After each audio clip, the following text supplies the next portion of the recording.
This overwhelming feeling of love that I've never known or experienced comes over me. And I would say it almost swallows me. At this point, I am sure that this is Christ. The big reason why I knew I had to get baptized during this time was because out of the same love and respect for the same light that I saw during that time, being that at this point I construe Joseph Smith to have done or have seen the same thing, and then people putting 200 years of work into it, it would have been narcissistic and wild for me to start off my own thing. And that's what I would establish as Melchizedek's corridor, because I had written about Melchizedek's corridor before I knew you guys had a Melchizedek priesthood. So that resonated with you when we're talking about Melchizedek. For you, it's like you guys are because nobody else is talking about Melchizedek. Like maybe the Jews, they know about Melchizedek, but there's no other Christian faith out there that knows about Melchizedek like the Latter-day Saints do.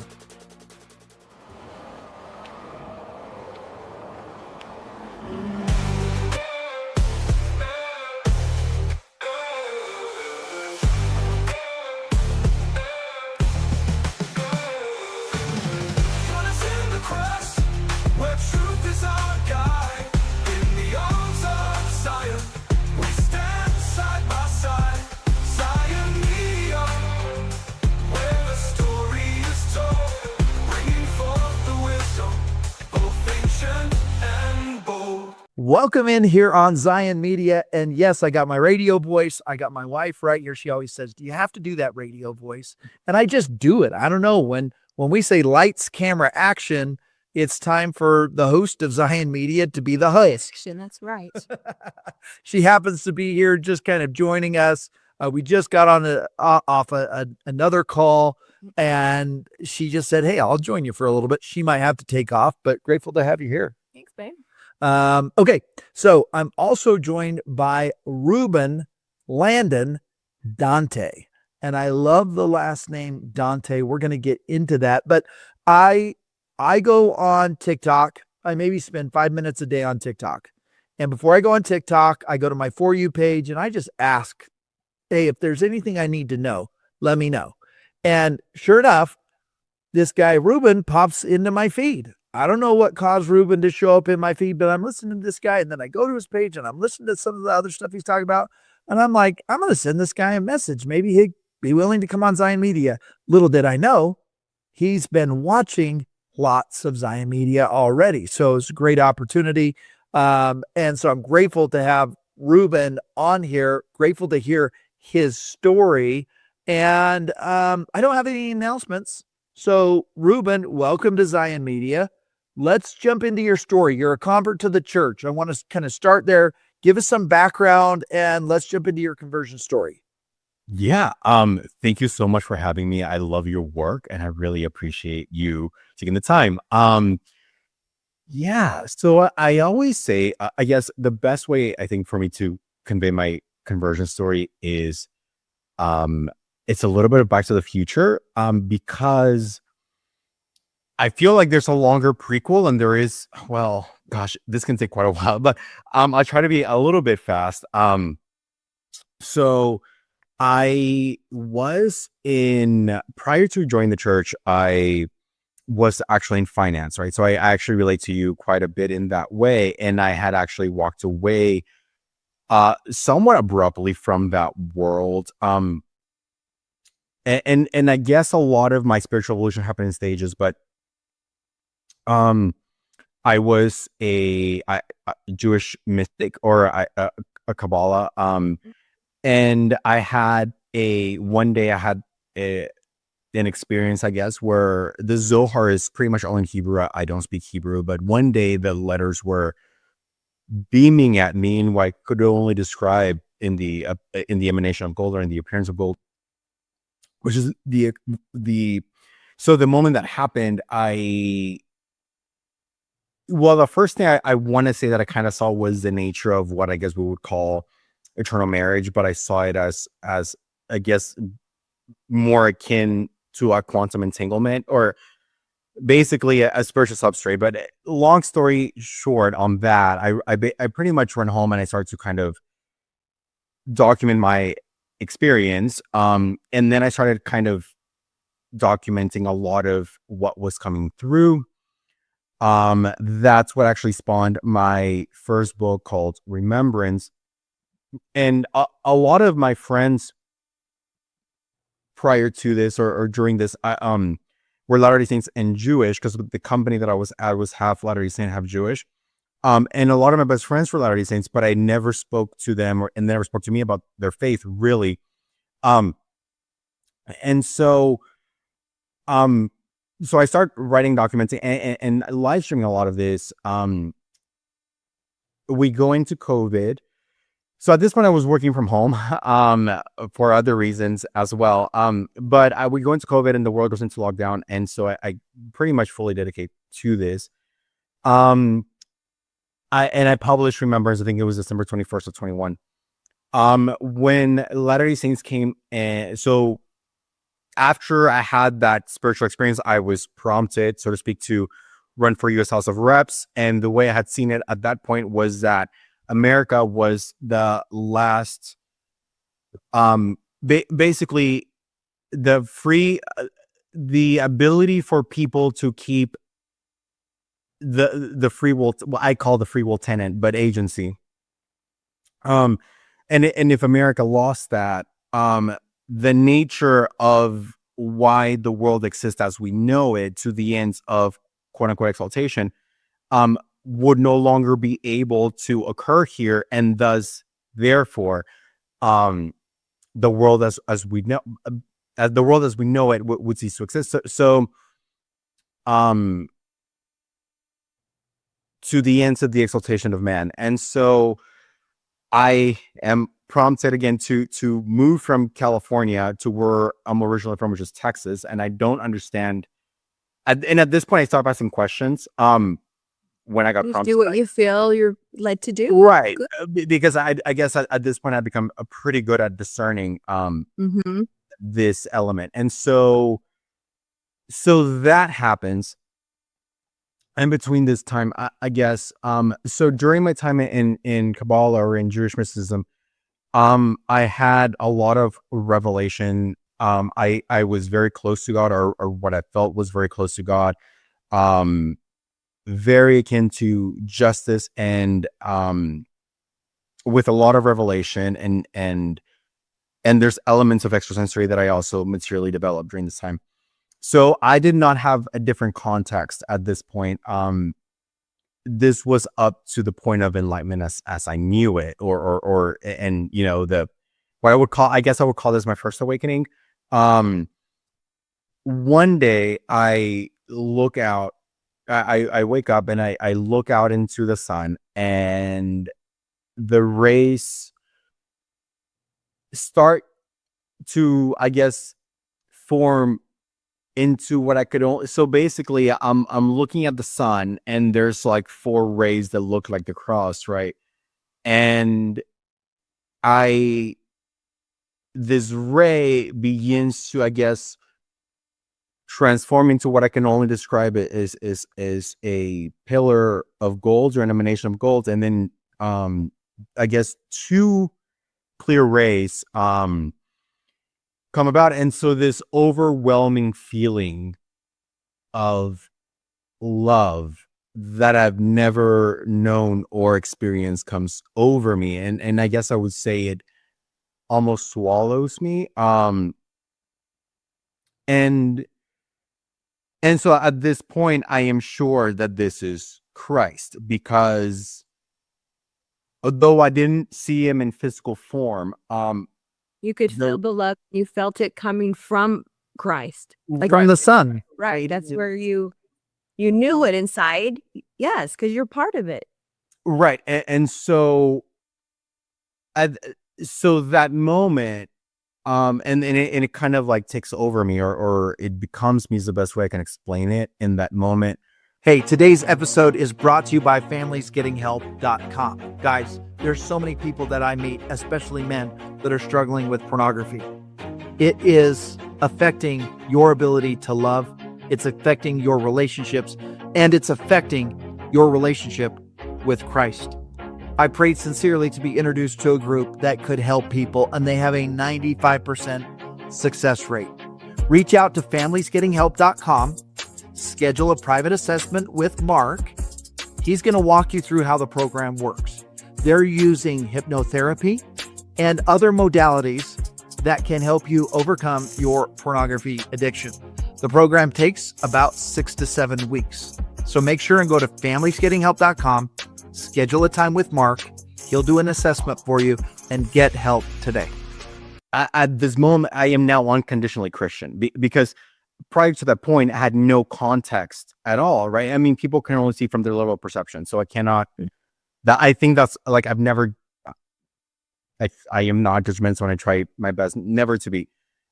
People always do the best with what they know, usually, and with what they have. And so I thought in many ways, Kabbalah and this was the absolute truth in many ways, because it came with revelation, it came with all the things, until this happened. And after that happened, the world as I knew it, once that immediate experience was over, the world as I knew it fell from under me. One, because my whole life I was told that, my parents love you. I grew up with it, and my parents are great. Only child, 2-parent household, white picket fence, private school. It was everything that I was always told. Right. So then if this is now love, then what was the entire world as I knew it up until this point? Or cry. And then there's the element of like, well, was that love or cry? But while going into that in this moment, so that happened after I wrote the first Book of Remembrance. That's why the verbiage is different. And so amidst all of this is when I ultimately moved to Texas and I ran for U.S. House. It was strange because, I will not get into politics. I mean, unless there's an enormous prompt to do so, but only to illustrate, I think, the nature of revelation, because I'm going to draw a context here to my understanding of Joseph Smith when the missionaries came over. And so, I originally, when I first ran, it was, on the subject matter of the Federal Reserve, and I won't get into that, but that was primarily that trying to redress that. I'm sure that I agree with you with what you were Yeah, doing. Just so She's on that same wavelength. yeah. So, so I want to keep Zion Media, doing very well. So I won't get a ton into it. Unless you want to, but Another time. Yeah, that was a premise that I ran on. And I knew, so basically at this point I already had quite a bit of revelation of how this would unfold, because although the intention and God's intention was never necessarily to win, and I knew that from the beginning, it was at first to get certain messaging out there, because my background was in algorithms and finance. I was one of the top options traders. It's the whole thing about free and divine will and ether, when what I construe hope and ether is the combination of free and divine will and the way they merge. But before we get into that, or setting that aside for now, using those talents to then effectuate, and so basically I first ran it to the most relevant parties that would like that, and then I ran it down the media corridor exclusively in DC, knowing that the media would respond, because at the time it was very histrionic and they were addicted to the most sensationalist whatever, right? And so I knew that God would use the intention was to short circuit the pathway or what what I construe the world to have been heading to at that time. Everything from the nature of a singular government akin to the WEF, so to speak, and all those things, right? And so then these things all began to blow up. I was in the middle. So when I first ran, or when I first announced that I was going to be running, I thought I was going to run from where I live in California. And suddenly now I'm moving to Texas. And so I was very, and it all lined up in miraculous ways beyond what I could even. So, so that happened. And so next thing I know, there's this new element from what I understood free will to be, where it was, more like the hoping ether. And I won't get into that portion now. So then I ran, I did not win the election, obviously. That was not my intention. I fell in love with everyone in the very last week of elections. And so when the missionaries came over, it actually took, How did you find the missionaries? they knocked on my door. So it happened in, So they literally knocked on your door tracting. yeah. So, and it happened it actually took a year. But once they knocked on my door again, it was very fast. So I loved it, got along great. They first spoke to me about the, What year was this? this would have probably been 2022.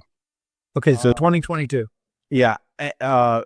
So they knock and I'm like, oh, I love you guys. My best friends were LDS growing up. I'm not doing anything with religion because I already wrote my book of remembrance. I already filed it and all these things. And I saw this whole thing about the order of Melchizedek and how, and it was like a Mars to Mercury corridor, and it was a transformation of Mars. And so like I saw, and so so one of the things they say, and it was many visits, one of the things they say was like, that's the name of our priesthood. And I'm like, what priesthood? And as well, the guys is what they're called. And as soon as they said that, I was like, oh, the Mars to Mercury. Yeah, because it would be the masculine corridor. And that was the binding of like when I would for sure get baptized. Before any of that happened, the first set of missionaries that came talked to me about the Liahona. And so, they do their little spiel because, they have the pictures and what have you. And so before they get to the gold plates, they go to the Liahona, and I'm like, gold. So a gold ball that moves westbound in accordance to your faith is what you're saying. And they're like, yeah. Joseph Smith on this gold ball. And according to her faith, you can read it. And it was going west. And I'm like, a gold ball according to your faith that's moving west. Could he have been sun gazing and then the 72 names of God in accordance to the faith? And then because prior to this, one of the things that I guess I kind of saw in line with my own vision was Moses also like looking at the sun, but then not being able to see like the face looking away. And then Joseph Smith, I will say that, picking up from that point of being able to see the face and then moving into the new dispensation. Because at this point, what I consider to be Moses or God, quite frankly, and that would be an even longer side note, but would be then Joseph Smith picks up on the face of Christ, because I do think they're slightly different, but one and we don't need to get into that right now. But anyway. So they start telling me, and then they're like, and he found these gold plates, and I'm like, in my mind, I'm thinking more like the Akashic records or like something to that effect, in different verbiage, emerald tap, whatever. Everyone has some revision things like that, right? Right. Everyone has some variation of tablets, prior to seeing the face of God. Not everyone, but different people of different. But you're familiar with a lot of these different things. So when you were learning about the Church of Jesus Christ of Latter-day Saints, you drew on all this knowledge that you knew before and found correlations of things. Right. And so, one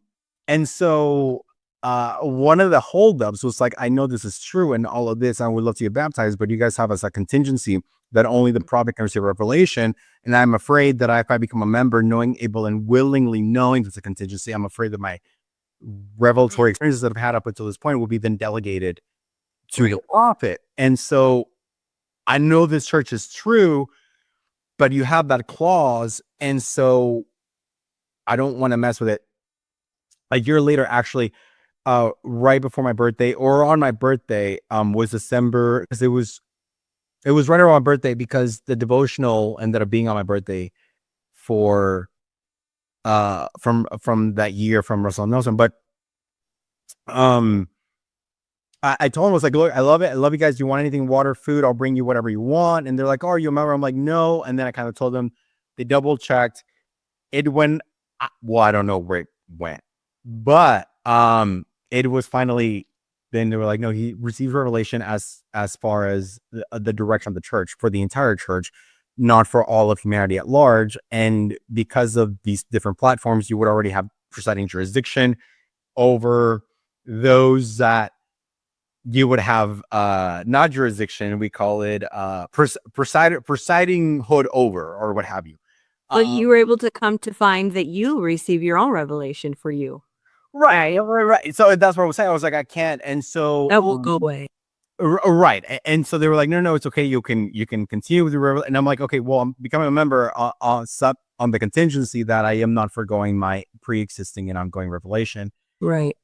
So that's how I was finally baptized. Now, one of the big reason, amongst many, but the big reason why I knew I had to get baptized during this time was because out of the same love and respect for the same light that I saw during that time, being that at this point I construe Joseph Smith to have done or have seen the same thing, and then people putting 200 years of work into it, it would have been narcissistic and wild for me to start off my own thing. And that's what I would establish as Melchizedek's corridor. Because I had written about Melchizedek's corridor before I knew you guys had a Melchizedek priesthood, because I had never. So that resonated with you when we're talking about Melchizedek. For you, it's like you guys are because nobody else is talking about Melchizedek. Like, right. Maybe the Jews, they know about Melchizedek, but there's no other Christian faith out there that knows about Melchizedek like the Latter-day Saints do. Right. And even then, I had never heard this from Melchizedek, even during my time in Kabbalah. It was a name that I kind of heard, like I was kind of half asleep, and I basically saw, long story short, like a extinction or like a fall of Mars, and then I won't get into all that, but it's something that I had seen and saw, and I didn't know the word necessarily existed. So when I'm hearing it from the outside, I'd heard Gigi. I think once I was dozing off, and I heard someone named G Young that I love mention it, but it was the first time that I really heard it, and I was like, that's what I saw in my vision, in my dream, or what have you. And I knew to be the same thing because it was the male priesthood, which is what I would have construed to be. Mars and Mercury would both be associated with men, and Venus with the feminine. Mars, Mercury to the sun, and so yes. So then so in 76, when it goes into these are they, that would be the best way I can explain why I felt I need to get baptized into the Church of Jesus Christ of Latter-day Saints, because it would be whole. So you must have been a very interesting person to teach for the missionaries. I'm sure they were like, okay, it was probably more of an untraditional path where you've already been exploring some pretty, deep and mystic type of spirituality to come in to the Church of Jesus Christ of Latter-day Saints. When you cracked open the Book of Mormon, what was your experience there as you started to read the Book of Mormon? Because I'm sure, was that part of your conversion process? Yeah, I immediately knew that it was true, but I read it dramatically different from anyone, like completely different from anybody else. And that's so my experience with the Missionaries was actually amazing. Like, they loved it. Like, I would have them, like, I love them so much. Take them out to eat, have them over. Like, they were like my kids. To this day, I love them, but especially during that time, it was absolutely magical. That whole period of my life was maybe the most magical time of my life. Are they, so they're home from their missions now. Do you want to drop their names? Yeah. So they go by their last names, right? So, Elder Watson, baptized me, and first name. I need to look. That's okay. Elder Watson knows who he is. Yeah. I feel like because we're just talking on Facebook, so now I feel like I have to pull it up. And Was it 2022 that you got baptized, or was that in 2020? it was in December 17th of 2023. So Is when you got baptized. yes. Okay. And So you're coming up on basically your 2-year mark. Yeah. So one of the things that really spoke to me immediately was how the December 3rd devotion, that was Right. my favorite experience. The December 3rd devotional begins with a sequence where Sister Browning goes into Gabe Watson is Gabe. What's up, Gabe? Good work. Good work, Yeah. Elder Watson. I love him. And then hold on, I gotta pull up both of them because I'm impressed with these elders is that they were knocking doors. They weren't trying to do the Facebook thing. They were out there knocking doors, or whoever originally knocked your door, and then they followed up on that, which is impressive. yeah, so I actually feel partly responsible for the social media. And I could be a crazy person making it up, but Elder Marriott was the other one, but I want to find his first name. Marion, that's the last name. Wyatt, yeah. Wyatt Marriott. He Marion. and so I'm sorry. Excuse me. They were knocking doors, yes, and I love social media. The thing, though, so I think because I've converted, I feel like a lot of people by way of social media, but I feel like the reason it worked for me was because I was writing my own content, so it resonated with like the time. You see what he did there? He's like channel writing my own stuff. Hey, You're receiving revelation. yeah, you're receiving your Revelation. That's right, recitation. Yes, yeah, revelation. Excuse me.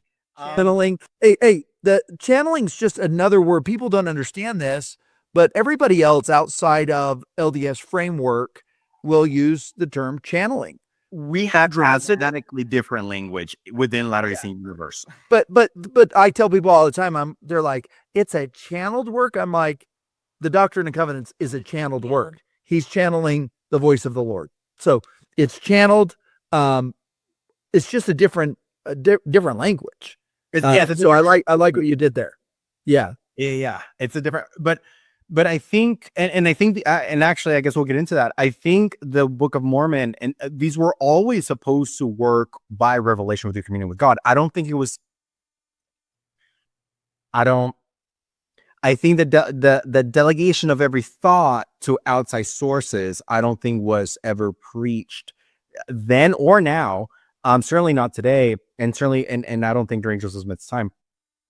But I think all the words become flesh by way of the Book of Mormon, by way of DNC. When the word becomes flesh, then you preach onto others by way of your anxious works, or is that the word? Anxious cause, rather, in your language, right? I could speak. So I think part of maybe why elements of my conversion, I think, maybe became a little bit explosive in political discourse or my little pockets of universes, was because all these people suddenly had context and precedent. So when I started talking about Joseph Smith, it like something clicked in my feeling. I could be a crazy person, but I think something clicked in a lot of people in today's time, like the political commentators of the world, and many of those people, I think something clicked between Joseph Smith and myself and the nature of saints. And again, I could just be crazy. But I think a lot of the explosion that we sort of see on social media, I consider Twitter in a lot of ways like, like the posh community discourse, so to speak. And so it was always, and my method of decimation was always that way. It was always to grab, because once you see deeper layers of truth, you can never unsee it, right? You're not sliding it. You can't forget. You can pick them out when you see it. You cannot not see it. Right. And then it permeates. It's a light that permeates your consciousness and it permeates your essence. And so that was my mechanism, right? That was my unique, distinct, and particular ministering mechanism, in my view, that worked. And I think it would work for others. I think at this time, because I was big on push, and I still am big on pushing this by way of social media. But I think I think it has to work upon individuation, exaltation, setting aside marriage, because exaltation as written in DNC 76. I'll say that. And I think trying to copy and paste someone else's words, even Joseph Smith's. I mean, look, I cite the Book of Mormon all the time. Like, sometimes I feel like a lawyer because I'll be like citing DNC 46. I do not believe, you know what I mean? But I think it's okay to use it in context of your own words. I think when you are telling people, look, Zarahemla, and this is like, I welcome everyone to speak about Christ in the way they feel most prompted to do so. I just don't know that it's as efficient as when the word becomes flesh in you. I see what you're saying. I think sometimes we get so caught up and you probably picked up on this. Like I tell people all the time, I don't care if the Book of Mormon took place on another planet. In fact, you could tell me that the Book of Mormon itself never took place, that these are not real people. This was all a story. And I'd believe it the same because I believe the stories. And now I believe they're real people and I believe that it took place. I can't tell you with specificity, I know it took place at this place right here. I believe there's some compelling arguments to be made there, but I like kind of how you took a look at the Book of Mormon. Can you talk to us about how you approached the Book of Mormon, especially as you were going through your conversion, and how you kind of read it in a different way, say, than anybody that I've found just in watching some of your TikToks? Yeah. So I also have no word with the same way Christ became flesh, became man, and was made manifest. I have no issue with them being physical, but I don't think that's the most efficient primary orientation to read it. So I'll go the overarching view of what I immediately saw whenever I saw it, and then I'll go into. I actually did pick out Helaman because I know you kind of talked about it just as. Yep, perfect. It. That'll be perfect to help people kind of understand, and so try to articulate exactly kind of how you see it. So maybe people can then say, "Oh, let me take a look at the Book of Mormon using Reuben's way of looking at the Book of Mormon." Yeah. So zooming all the way out, I read the Nephite immediately. The first thing I thought whenever I thought Nephi, I thought Nephilim, and when I heard Lamanites, I thought Lemuria from the Atlantean epoch, or from the last pole shift, without getting into all of that in this video. And so I immediately, before I knew anything about either party or either streams, immediately I took Nephi to be the Pride full stream and the Luciferic stream. And for the purposes of my view, I view Lucifer as very enlightened, but not having the integration of the heart or Christ. And so he's disassociated from time and from the temporal experience, right? He is misaligned. He is, and then so then initially I construed the Lamanites to be Lemuria, or the Lemurians, who I think to this day, in fact, in Mount Shasta, in the Western United States, under Mount Shasta, I think we do have official mainstream documentation of the Lemurians. In fact, it's called the Lemurian Vortex right now, to go visit that area. But so as I got to know the Lamanites, I then construed it as the violence or the satanic impulse.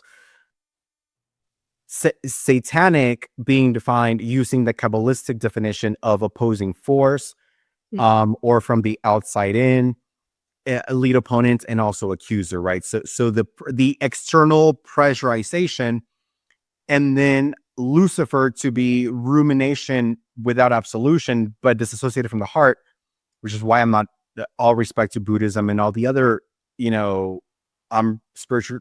I was spiritual and not religious myself, right? So I'm on a first-hand basis, you have to integrate, you have to understand, in my view, the temporal experience, what we need to learn, integrate to then graduate to the celestial or any of the higher densities of consciousness, or being or celestial kingdoms, etc.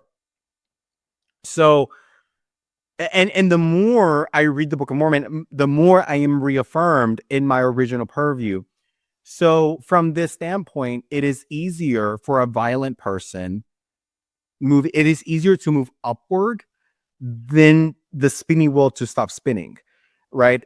In the mind. And so I construed then the transcendent Lamanite that it's easier to set aside and put away violent impulses and attacking other things, other people, than it is to overcome Lucifer because of the logical justification, which I then later found out that it's ultimately Samuel the Lamanite, which to me makes perfect sense because the Nephites, the ongoing issue with them is that it is pride. Pride. Yeah, I was going to say pride. That's the ongoing issue that we see with the Nephites is pride.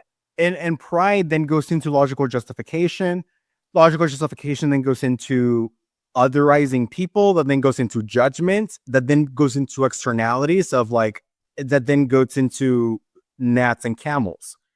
And then next thing you know, in my view, as far as Christ goes, you miss the entire point. And so the heart never gets integrated. Christ never gets integrated. You never become spiritualized until you're kind of stuck in this Luciferic loop. For basically, the cycle of logically justifying what your natural man already believes never gets broken. It never gets broken in Christ. You're just perpetually logically justifying. And so, so nonetheless, that brings us to today, right? That brings us today with a million things going on. I've been seen wildly controversial by people because I am not opposed to the family proclamation. I simply say that it is a delineation from BNC 76, 70, 76, 83, 89, 93. And in my view, if you can properly integrate those things, everything else becomes self-evident. Going into then, I think, the elements of Helaman, right? In Helaman 1, you see, you go from 17, right? And that first of all, he did stir up anger. Who's he? The lead opponent. Who's the lead opponent? I read it as Satan. But in this case, it's called something I cannot pronounce. Yeah. But first, the lead opponent stirs up anger. And so from this anger, everyone gets all riled up, right? Because then we go, so it gets everyone riled up in Helaman 1:17 and going into 18. He explicitly says he goes into attack the great city of the heart of the land. The heart of their lands attack the great city of Zarahemla. So now you're drawing Zarahemla directly to the heart by verbiage, right? So going into the Christ mystery I was prompted to look up Zarahemla as two separate words. Sarah means radiant, I believe, in Arabic, and then Hemla, compassion, in Hebrew. Together, I consider them to be a Christ mystery. Obviously, the first thing we'll say, well, they're two different languages. Joseph could not have translated that. Well, one, I think Joseph was, as you said, being guided by revelation. His own words say that without going inside in this video. Right. And I think maybe we need to be okay that the gold plates were there as a, it was somehow helping. Yeah. Having that there, that whatever that was, allowed for this stream of translation, if we want to call it that. He's looking into a hat, but there was something magical that was happening at that moment in time where a book was being created that can be used by so many people from so many walks of life. And that's why I love the Book of Mormon, because I love what you're starting to do here and see here is a completely different way of seeing the Book of Mormon rather than just seeing it through a New Testament lens, maybe seeing it through a Kabbalistic lens. And let me remind everybody that Joseph Smith hired a Kabbalist named Alexander Neibauer to teach him Kabbalah. And Alexander Neibauer was, I think, one of the first Jews to join the church, who was the great grandfather of Hugh Nibley. So a Kabbalistic view, a Kabbalistic view of the Book of Mormon makes some sense. And so this is why I like what Ruben's talking about here, because it's a completely different way. So explain Zarahemla again. Yeah. So some people will contend that Joseph drew from, I've been in various podcasts lately, and someone said, well, Joseph could not have translated that because one is Arabic, one is Hebrew. How do you even draw that? But I think it is explicitly stated even to us, right, that it is drawing from Hebrew and from Arabic. And even that is getting lost in, I think, with those conversations, it was getting lost in the gnats and the camels, because I construe Arabic, or let's take Islam, or the Sufi Islamic impulse, right, as the ascended or the hyper spiritual, and then the Hebrew or the Jewish as the hyper materialist, and then the emerging Christ. Right. So already for me, Zarahemla, just seeing that alone is putting the church in proper context to Christ regarding time, space, motion, the completion of all truth. Like to me, I'm like, this is it's obvious, right? Like in my mind, it's obvious, not considering and I'm not disputing, or rather I'm not, I have no comment as to the physicality of the gold tablets. I don't want to argue against them or for them or in any way. But for me, like, those two things are now, the Hebrew as the hyper materialist, the Arabic or the Islam hyper spiritual, and then merging in Christ, Zarahemla as radiant compassion in the heart, merging into a Christ mystery. So I'm getting all of that just from like the first. So interesting. I think it's so interesting, even if it comes from Hebrew or Arabic, because it's the meaning and the way that it connects. Like even with Joseph Smith, a lot of people bring up that at the end of one of the chapters, he uses the word "adu" to close the chapter.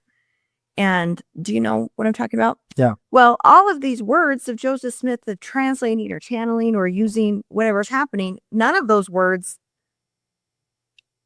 I believe the Spirit gave him the words because of what the meaning is behind it. And "adu" is a lovingly, it's a French word. Yes, but the prophet used, but it means I close this in a lovingly way, I have compassion, that type of thing. And it was the word that fit. So it makes sense to me that Zarahemla, I love how you broke that up and put it back together.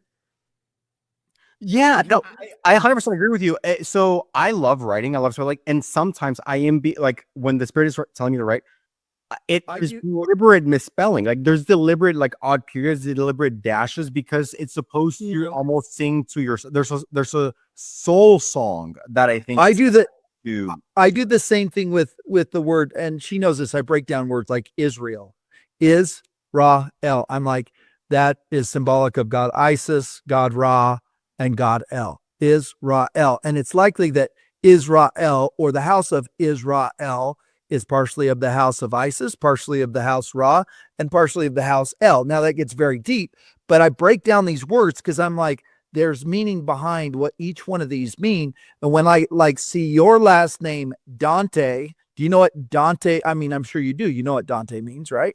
everlasting.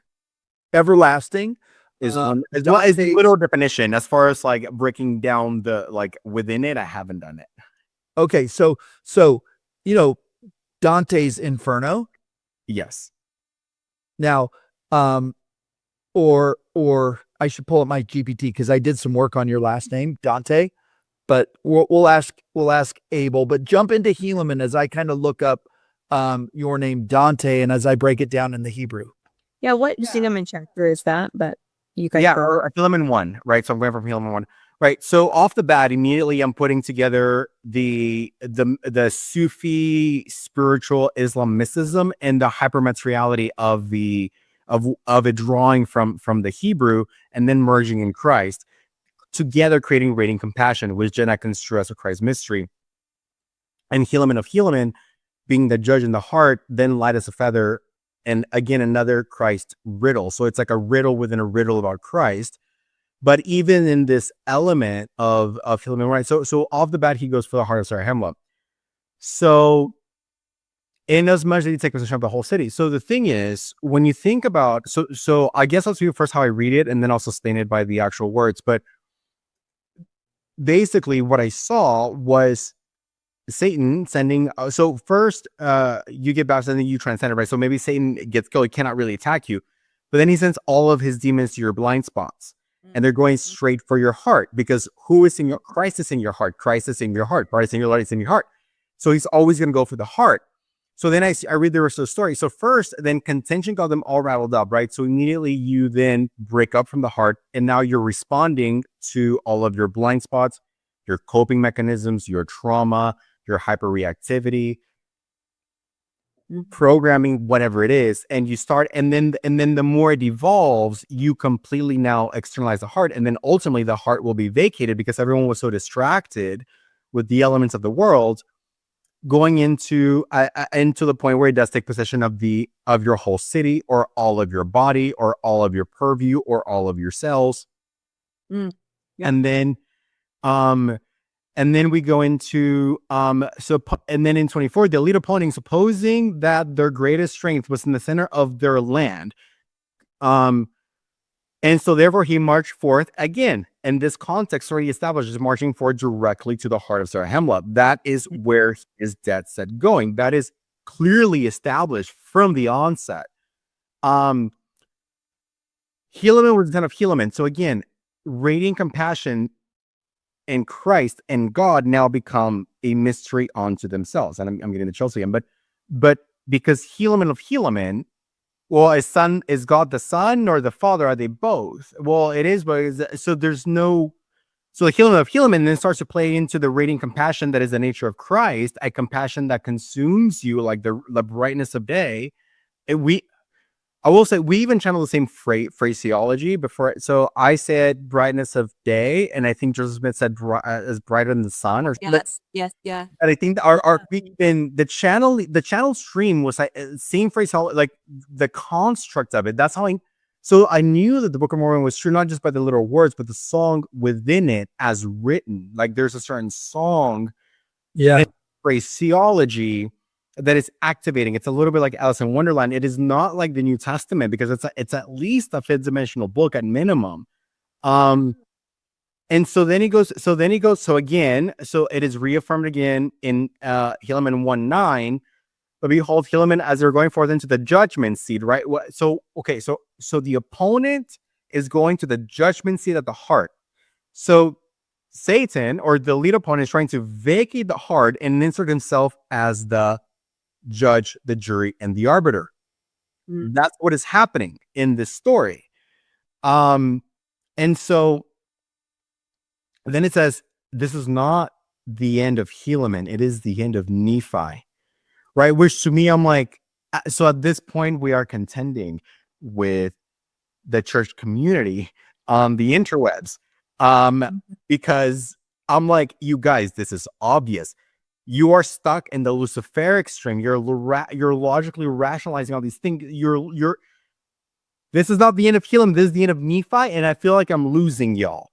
And so because we started to read the Book of Mormon live, right? So we all, once I got baptized, we go into the Book of Mormon.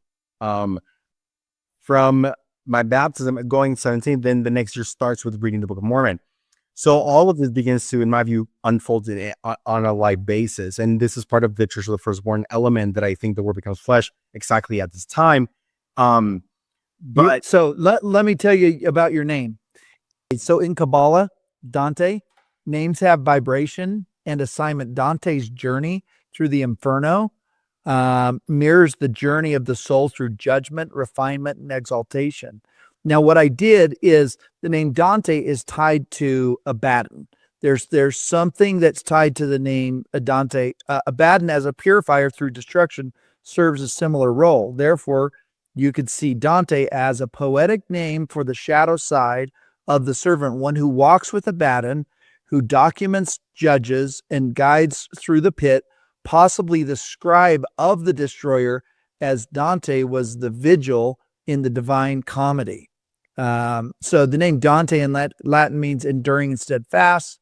In Hebrew, it's symbolic as judge or deep judge of the abyss. And then the linkage of Abaddon and Dante is both journey through, rule over, purge the abyss. Dante is the poetic mirror.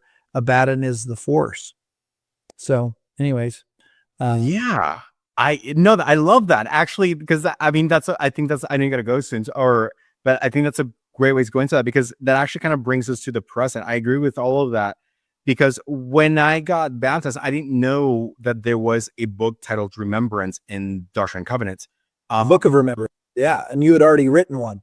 Right. And I had no idea. But at this time now we started really fighting quite a bit. Not with the leadership. I think I love the leadership. And then I noticed this divergence. I was like, wait, the leadership and I feel like are saying the same thing at this point in the year, or Right.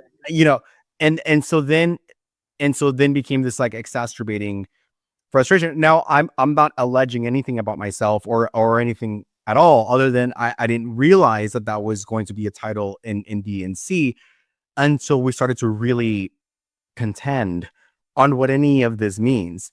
And so going, I guess, to my last point about Helaman, at the end, on Helaman 3, portion 16, it does say, even as to then the Nephites becoming Lamanites. So when I read that, to me, I immediately took it as the Lucifer becoming Satan, or the fall from the pride into the, because if it's racial or demographically, how would that, would it's like an act of treason? But it doesn't make a lot of spiritual sense. Whereas the Nephites, going into becoming so cold of heart and all of that in 3:16, yeah, even becoming Lamanites. And so to me, even when I was prepping for this video, I wanted to revisit what I had said about Helaman in this video. Even in that, I was like, I feel, and they can both be true. That's the thing too. They can both be true at once, right? The word becomes flesh. I would just say the spirit is usually what we aspire to be the first movements. At least I do anyway. But I think, in that portion where the Nephites become the Lamanites, I was like, that is the fall of Lucifer into Satan, but it's talking about an impulse that's going beyond logical justification and now completely in reaction to the world, so to speak. Love it. This has been cool. So Zion Media for you, that's why you're on this vibe, is because you're on the same kind of vibrational frequency that might be different than other people online in their purview of how things work. So after listening to you talk, I'm like, okay, this is why he's watching Zion Media. So, well, I'm excited, and we would love to have you back on. I'd love to jump into what is your Book of Remembrance in some future episodes as we find time to have you back on. But it's an amazing journey that you've been on to be in the world of Kabbalah. And a lot of people are like, Kabbalah, what's Kabbalah? It's Jewish mysticism. If you have, like, I have a Zohar, and my understanding is it's just yeah, exactly. Like, there's so much of this in there, but the Zohar is just supposed to like sit there, and then to have you have that spiritual experience. Just the presence of the book itself is supposed to lend itself to a spiritual experience. And when you start deep diving into Joseph Smith's past, you find out he was into Kabbalah. He was into Jewish mysticism. Alexander Neubauer played a role with Joseph Smith. So he was already exploring many of these things. And so for you to kind of find Kabbalah and the Book of Mormon and the church and come at it from that angle, I think is really unique, really cool. And the Church of Jesus Christ of Latter-day Saints needs more people like you that see things from a different angle, because I love reading the Book of Mormon from a different angle all the time. breaking down the word, seeing if there's a hidden coded message in what's being written there that's a deeper level meaning than just the story of the people. And I love that. So in your opinion, as we wrap up here, we are literally living in the time of third Nephi. Yes. Now, and I don't know if you follow Morgan Philpott. I haven't been able to get him on my show. Love to have him on. If any of you know Morgan Philpott, we'd love to have him on, but he does a pretty amazing analysis of how we are also in third Nephi right now. And I think we are, which is pretty cool. So Ruben, thank you so much for coming on. We'll definitely have you back. This has been amazing just to chat. I love conversion stories. I love hearing how people found the gospel. And Wyatt and Gabe, I don't remember your last names, but I remember your first names. Good work out there, bringing Brother Dante to the Church of Jesus Christ of Latter-day Saints. And super cool to have him a part of the family. Now, Ruben, have you received your patriarchal blessing at this point? I have not. I love it. I haven't. I feel like we're working through these different matrices. I will soon. Okay, because I'm curious. I got a feeling of the tribe that you're from, and the tribe that you're from that I get a feeling of is not Manasseh and it's not Ephraim. So I'm curious when you do get your patriarchal blessing to see if my radar is right. So anyways. Yeah, I understood them always to be the zodiac or the astral, but yeah, I look forward to it. Yeah. Thank you so much for having me. I really, really appreciate it. You're amazing. Thank you so much for the work that you're doing. Thank you, my man. Yeah. Hey, this has been awesome. Appreciate Ruben coming on. If you think you got a story or you got something to share, reach out to us. You can find us at zionstreaming.com, email at zionstreaming.com. Submit it there. We'll have our people take a look at it and see if it's a fit for the show. Hey, if you like this episode, smash the like button, share it with people, and start maybe looking at the Book of Mormon a little differently. See if you can find these curious things like Zarahemla or what he's found in what Ruben found in Helaman. I think that's a fun way to dissect and look at the Book of Mormon. Listen, the church is true. The Book of Mormon is the word of God. Now, when I say the church is true, people are like, what does that even mean? Listen, here's what it means. I'm going to break this down real quick. I have not personally been able to find any other religious institution out there that has as much truth as I've been able to find in the Church of Jesus Christ of Latter-day Saints. And so for me, that's helped me find truth. And because of that truth that I've found there, as I find truths in other places, it helps me understand those truths in a greater way. So for me, that's what I mean when I say that the church is true. The church has helped guide me to truth and help me find truth. And I am grateful for the Church of Jesus Christ of Latter-day Saints in my life. And listen, we should all be on a quest for truth. And I feel like we're coming into a day here in Doctrine and Covenants section 121 where nothing shall be withheld. So gird up your loins, get ready, strap the seatbelt on, because truth is ready to come flood the earth. And revelation is happening, and it's happening right now. For myself, I'm Shane Baldwin. For Reuben Landon Dante, we'll see you guys all next time.